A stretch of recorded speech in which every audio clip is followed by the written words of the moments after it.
Hi అండి, అందరికీ నమస్కారం. Welcome back to our channel.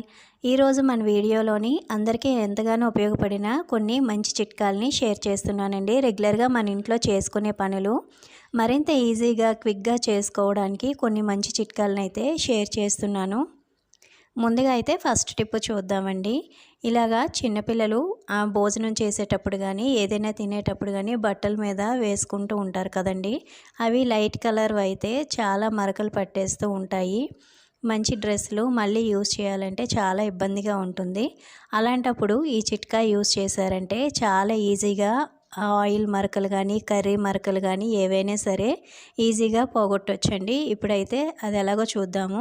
కొద్దిగా కోల్గేట్ పేస్ట్ని తీసుకొని ఎక్కడైతే మనకి ఆ మరకలు పడ్డాయో అక్కడ కొద్దిగా అప్లై చేసుకోవాలి. అలాగే అందులోని కొద్దిగా సాల్ట్ వేసుకోవాలండి. సాల్ట్ వేసుకొని కొంచెం వాటర్ వేసి దాన్ని అయితే బాగా స్క్రబ్ చేసుకోవాలి.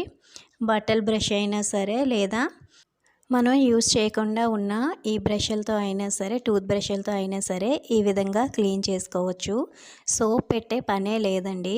ఒక్కసారి ఇలాగా మనం ఫస్ట్ వాష్లోనే ఆ మరకల్ని ఈజీగా మనం పోగొట్టేయొచ్చండి. అంత నీట్గా క్లీన్ అవుతాయి. ఇలా బ్రష్ తోటి మనం బాగా క్లీన్ చేసిన తర్వాత ఇప్పుడైతే సరే వాటర్లోని వాష్ చేసి చూపిస్తున్నాను చూడండి. చాలా నీట్గా ఫస్ట్ వాష్లోనే మనకి ఆ కర్రీ మరకలు కానీ పప్పు మరకలు కానీ చాలా ఈజీగా క్లీన్ అవుతాయండి. ఒకసారి ఈ విధంగా మీరు ట్రై చేసి చూడండి. ఈ టిప్ అయితే మాత్రం చాలా బాగా యూజ్ అవుతుందండి. ఇంకా సోప్ పెట్టే పనే లేదండి. సర్ఫ్ నానబెట్టడం కానీ లేదా సోప్ పెట్టి వాష్ చేసే పనే లేదు. చాలా ఈజీగా అయితే క్లీన్ అయిపోయింది. ఒకసారి మీరు కూడా ట్రై చేసి చూడండి. నచ్చితే కనుక తప్పకుండా లైక్ చేయండి. అలాగే ఇంతవరకు మన ఛానల్ని ఎవరైనా సబ్స్క్రైబ్ చేసుకోకపోతే ప్లీజ్ సబ్స్క్రైబ్ చేసుకోండి. వాష్ చేసిన తర్వాత అయితే చూపిస్తున్నాను చూడండి. మరక అనేది అస్సలు లేదండి. చాలా నీట్గా క్లీన్ అయిపోయింది. నెక్స్ట్ టిప్ చూద్దామండి. మనం గిన్నెలు వాష్ చేసుకునేటప్పుడు సోప్ కాకుండా ఇలాగ లిక్విడ్స్ యూజ్ చేస్తుంటాం కదా. ఒకసారి మనం ఇలాగ లిక్విడ్ వేసుకొని వాటర్ వేసి కలిపేసి ఉంచేస్తామండి. అవి గిన్నెలు కడిగిన తర్వాత ఇలాగ లిక్విడ్ అనేది మిగిలిపోతూ ఉంటుంది. అదే నాన్ వెజ్ వండినప్పుడు మనం వెజిల్స్ క్లీన్ చేసిన తర్వాత మిగిలిన లిక్విడ్ అయినా సరే నెక్స్ట్ టైం అయితే అస్సలు ఆ లిక్విడ్ని యూజ్ చేయలేమండి. కొంచెం స్మెల్ అనేది వస్తుంటుంది కదా. ఇంకా నార్మల్గా డైలీ మనం వెజిల్స్ క్లీన్ చేసేటప్పుడు ఇలాగ లిక్విడ్ ఉందంటే అది పడేయాల్సి వస్తుందండి. ఇలాగ చాలా లిక్విడ్ అనేది వేస్ట్ అవుతుంది. మనకి లిక్విడ్ ఎక్కువగా వేస్ట్ అవ్వకుండా ఉండాలంటే ఒకసారి ఈ టిప్ని చూడండి. చాలా వరకు మనం లిక్విడ్ వేస్ట్ అవ్వకుండా చేయొచ్చు. ఇలాగా లిక్విడ్ బాటిల్స్ అనేవి తీసుకుంటూ ఉంటాం కదా. అవి ఒక బాటిల్ అనేది ఖాళీ అయిపోయిన తర్వాత దాన్ని పడేయకుండా ఈ విధంగా యూజ్ చేసుకోవచ్చు. అందులోని కొంచెం లిక్విడ్ వేసుకొని వాటర్ వేసుకొని బాటిల్లోనే కలిపేసి పెట్టుకుంటే మనం ఎప్పుడైనా సరే వెజిల్స్ వాష్ చేసేటప్పుడు మనకి ఎంత లిక్విడ్ కావాలో అంత లిక్విడ్ వేసుకొని యూజ్ చేయొచ్చండి. ఇలా యూజ్ చేయడం వల్ల మనకి చాలా లిక్విడ్ అనేది వేస్ట్ అవ్వకుండా సేవ్ అవుతుందండి. ఏదైనా సరే మనీ పెట్టి కొంటాం కాబట్టి ఎక్కువగా వేస్ట్ చేయకుండా ఇలా జాగ్రత్తగా యూజ్ చేసుకోవచ్చు. ఇదే బాటిల్ని మనం ఎంటీ బాటిల్ని దేవుడి దగ్గర దీపం ఆయిల్కి కూడా యూజ్ చేసుకోవచ్చు. నీట్గా కడిగేసి ఇందులో ఆయిల్ వేసుకున్నామంటే దీపం పెట్టేటప్పుడు మనం కింద పడిపోకుండా మనకి ఎంత ఆయిల్ కావాలంటే అంత డైరెక్ట్గా వేసుకోవచ్చు. ఈ టిప్ కనుక మీకు నచ్చినట్లయితే ప్లీజ్ ఒక చిన్న లైక్ చేయండి. ఇప్పుడైతే నెక్స్ట్ టిప్ చూద్దాము. ఇలాగా మనం కొబ్బరికాయలు దేవుడికి కొట్టినా సరే ఇంట్లో కొట్టినప్పుడైనా సరే ఇలా ఈక్వల్గా పార్ట్స్ అనేవి వచ్చేటప్పుడు దాన్ని మనం వేస్ట్గా పడేయకుండా ఎలాగైతే రీయూజ్ చేయాలో చూద్దాము. ఈ పైన ఉన్నదంతా కూడా చాలా సాఫ్ట్గా చేసుకోవాలి. ఇలాగ పీలర్ తోటి ఇలాగ పైన మొత్తం కూడా పీచేమీ లేకుండా చాలా నీట్గా ఈ విధంగా తీసేసుకోవచ్చండి. పీలర్తో చాలా ఈజీగా మనం క్లీన్ చేసుకోవచ్చు. మొత్తం కూడా వచ్చేస్తుంది. ఈ విధంగా చేసిన తర్వాత మనం దీన్ని ఎలా యూజ్ చేయాలో చూద్దాము. మనం కందిపప్పులు అవి తెచ్చి పెట్టుకుంటూ ఉంటాం కదా. అవి ఎక్కువ క్వాంటిటీలోని తీసుకొచ్చేటప్పుడు అవి పురుగు అనేవి పట్టేస్తూ ఉంటాయి. వర్షాకాలంలో అయితే ఇంకా పురుగు ఫాస్ట్గా పట్టేస్తుంది. అలా పట్టకుండా ఉండాలంటే కందిపప్పులోని ఇలాగా ఈ కొబ్బరి చిప్పని పెట్టుకోవాలి. ఇలా పెట్టుకున్నామంటే అది అస్సలు పురుగు పట్టదు. అదేవిధంగా దీన్ని ఇలాగా మెజరింగ్ కప్పులకు కూడా మనం యూస్ చేసుకోవచ్చు. చాలా బాగుంటుందండి. ఈ విధంగా చేసుకుంటే మనం పప్పులోనే పెట్టేసి ఉంచేసుకోవచ్చు. మనకు అవసరమైనప్పుడు ఈ విధంగా పప్పుని మెజరింగ్ చేసుకోవచ్చండి. కందిపప్పు, శనగపప్పు ఏ పప్పులకైనా సరే. నెక్స్ట్ గోధుమ పిండి వాటికి కూడా యూస్ చేసుకోవచ్చండి. అస్సలు పురుగు అనేది పట్టకుండా ఉంటుంది. ఈ విధంగా మల్టీపర్పస్లో యూస్ చేసుకోవచ్చు. ఇప్పుడైతే నెక్స్ట్ టిప్ చూద్దాము. ఇప్పుడైతే ఒక బౌల్లోకి ఒక స్పూన్ వరకు పసుపుని తీసుకోవాలండి. వంటలో వాడిన పసుపు. అందులోనే మనం ఒక హాఫ్ టీ స్పూన్ వరకు కోకోనట్ ఆయిల్ని వేసుకోవాలి.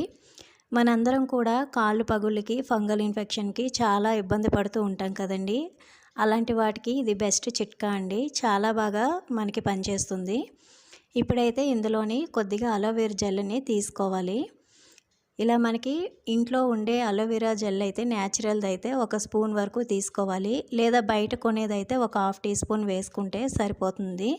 ఇలాగా పసుపు, కోకోనట్ ఆయిల్, అలోవెరా జెల్ మనం మిక్స్ చేసుకొని మనకి ఎక్కడైతే ఎక్కువగా ఫంగల్ ఇన్ఫెక్షన్ అనేది వస్తుందో అక్కడ కనుక మనం అప్లై చేసుకుంటే చాలా బాగా రిలీఫ్ అవుతుందండి.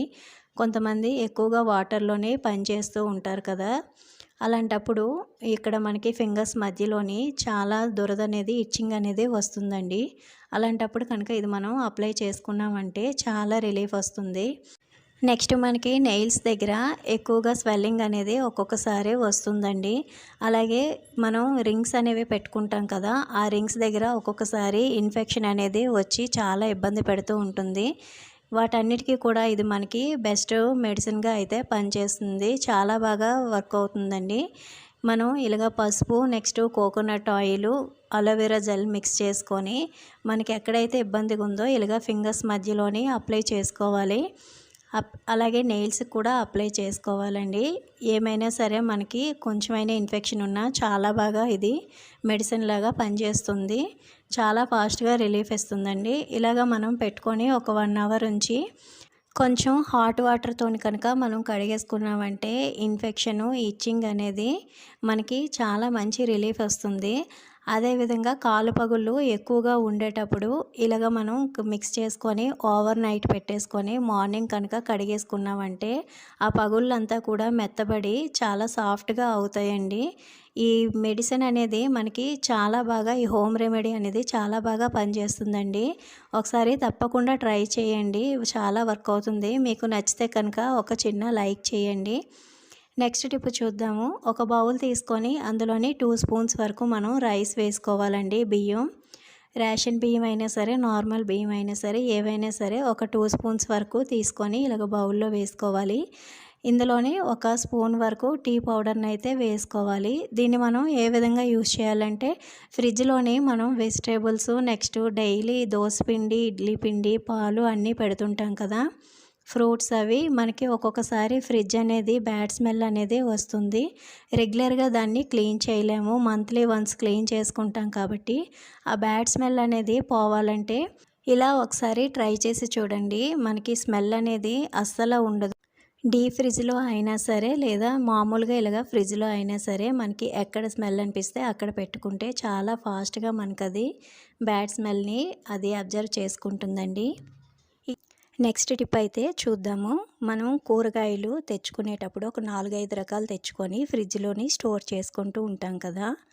అలాంటప్పుడు ఒక 2-3 రోజులకి ఆ కూరగాయలు అనేవి వాడిపోయినట్టు అయిపోతాయి. ఒకేసారి అన్నీ వాడుకోలేం కాబట్టి 2-3 రోజుల తర్వాత ఉన్న కూరగాయలన్నీ వాడిపోయినట్టు అయిపోతాయి కదా. అటువంటప్పుడు ఒక చిన్న టిప్ని అయితే షేర్ చేస్తానండి. కూరగాయలు మనం వంట చేసుకుని ఒక అరగంట ముందు తీసి బయట పెట్టుకునేటప్పుడు కొంచెం అందులోని నీళ్లు వేసుకొని ఐస్ క్యూబ్స్ కనుక వేసుకొని ఒక 10 నిమిషాలు పక్కన పెట్టేసుకున్నామంటే కూరగాయలన్నీ కూడా చాలా ఫ్రెష్గా ఉంటాయండి.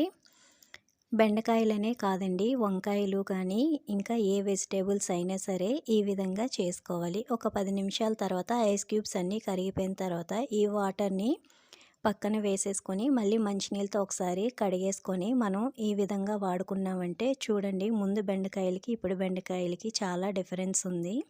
ఈ విధంగా మనకి ఫ్రెష్గా మళ్ళీ అవుతాయండి. నెక్స్ట్ టిప్ అయితే చూద్దాము. మన ఇంట్లో నీళ్ళుగా దేవుడికి కొట్టడానికి టెంకాయలు తెచ్చుకునేటప్పుడు వాటి చిప్పలు అనేవి ఉంటాయి కదండి, మనం వేస్ట్గా పడేస్తుంటాము. వాటిని రీయూజ్ ఎలా చేసుకోవాలో చూద్దామండి. మనకి ఇప్పుడు వర్షాలు అనేవి ఎక్కువగా పడుతున్నాయి కదండి. వర్షాల వల్ల మన ఇంట్లోని ఒక రకమైన చెడు వాసన అనేది వస్తూ ఉంటుంది. బట్టలు ఆరకపోయినా లేదంటే గచ్చులు అనేవి చెమ్మపట్టి కొద్దిగా ముక్కు వాసన అనేది వస్తూ ఉంటుంది. అలాగే దోమలు అయితే విపరీతంగా ఉంటాయండి. ఆ రెండిటికి కూడా ఒకటే బెస్ట్ టిప్ అండి. ఇప్పుడు చూద్దాము. కొబ్బరి చిప్పలోకి 2 ఊదొత్తి పుల్లల్ని తీసుకొని ఇలాగ చిదిమేసుకొని ఆ పొడి వేసుకోవాలి. ఇందులోనే ఒక హాఫ్ టీ స్పూన్ వరకు కాఫీ పౌడర్ని వేసుకోవాలి. మీరు యూజ్ చేసే ఏ కాఫీ పౌడర్ అయినా పర్లేదు. ఒక అర స్పూన్ వరకు ఇందులోనే వేసుకోవాలి. అలాగే కొంచెం మనకి ఎక్కువగా పొగ రావడానికి, అలాగే ఇవన్నీ కూడా మనకి మంట రావడానికి కొద్దిగా కొబ్బరి పీచునైతే ఇందులోనే వేస్తున్నాను. అలాగే ఇందులోని 2 బిర్యానీ ఆకుల్ని తీసుకొని బాగా చిన్న ముక్కల కింద తుంచేసుకొని వేసుకోవాలి. బిర్యానీ ఆకుల వాసనకి దోమలైతే అస్సలు రావండి. అలాగే కాఫీ పౌడరు, ఊదొత్తి పుల్ల పౌడర్ కూడా మనకి మంచి స్మెల్ రావడానికి బాగా యూజ్ అవుతాయి. ఇందులోని 2 హారతి కర్పూరం బిళ్ళల్ని వేసి వెలిగించుకొని మీరు బెడ్రూమ్లో కానీ హాల్లో కానీ ఎక్కడ కావాలంటే అక్కడ కిచెన్లో పెట్టుకోవచ్చు. ఈ పొగకైతే మంచి సువాసన వస్తుంది. అలాగే దోమలు కూడా అస్సలు ఉండవు.